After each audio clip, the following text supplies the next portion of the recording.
चला आज तुम्हाला ना स्किन ग्लोसाठी एक फेस पॅक सांगते. तर याचा मला छान असा रिझल्ट आला. म्हटलं चला आपल्या मैत्रिणींसोबत का शेअर करू नये. तर इथे मी ना 2 चमचे बेसन पीठ घेतलेलं आहे आणि त्यामध्ये 1 चमचा मध घेतलेला आहे आणि 2 ते 3 चमचे इथे आपल्याला दही घ्यायचं आहे, घरी बनवलेलं दही.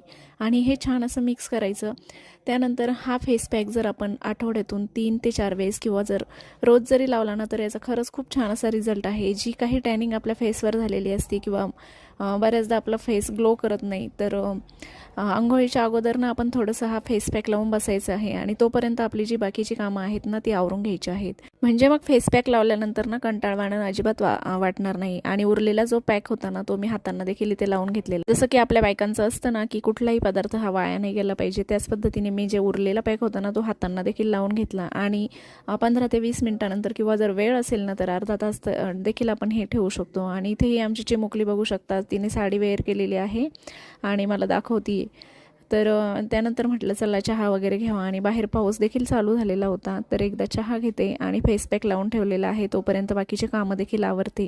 फेस पॅक लावून जर तसंच बसलं ना तर खूप जास्त आपल्याला बोर होतं आणि मग तो पॅक नंतर पुन्हा लावण्याची इच्छा होत नाही. त्यामुळे मग पॅक लावून आपले घरातील कामं देखील आवरून घेते आणि पाऊस आलेला आहे, चहा पण एन्जॉय करते. आणि हे बघू शकता कपडे वगैरे मी धुवून टाकले आणि त्यानंतर लगेचच पावसाला सुरुवात झाली. सध्या तर असंच चालू आहे आणि यानंतर माझा फेस ग्लो तुम्ही बघू शकता.